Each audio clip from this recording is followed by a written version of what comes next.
আমি নিজেও অনেক অত্যাচারের সাক্ষী। আমার পা থেকে মাথা পর্যন্ত এমন কোনো জায়গা নেই যেখানে আমাকে মারেনি। আমার দেহে প্রচুর অপারেশন।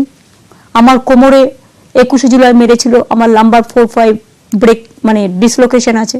মাথার স্কালটা আমার টোটাল সেলাই করা সিপিএম এর আঘাতে। অত্যাচারের লোকে জানে না, এই দেখুন এই দুটো হাতও পর্যন্ত অপারেশন করা। আন্দোলন থেকে আমার রাজনীতির হাতে করে মানে শুরু। আমাদের আন্দোলনটা কিন্তু ধারাবাহিক আন্দোলন, কন্টিনিউয়াস। ধরুন আমি একটা অনশন করেছিলাম 26টা দিন, 26 পাসওয়ানের হত্যার বিরুদ্ধে। আমি 72 ঘন্টা ওখানে একটা অনশন করেছিলাম। আমি সিঙ্গুরের মাটিতেও 14 দিন, সিঙ্গুরে 26 দিন অনশন করা সত্ত্বেও পরেও আরো 14 দিন কিন্তু রাস্তার মধ্যে পড়েছিলাম।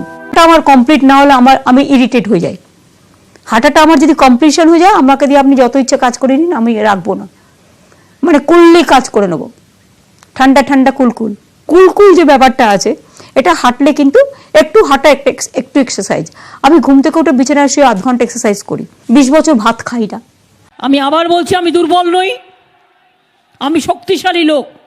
যতদিন বাঁচবো মাথা উঁচু করে চলবো, আর যতক্ষণ বাঁচবো রয়্যাল বেঙ্গল টাইগারের মতো বাঁচবো।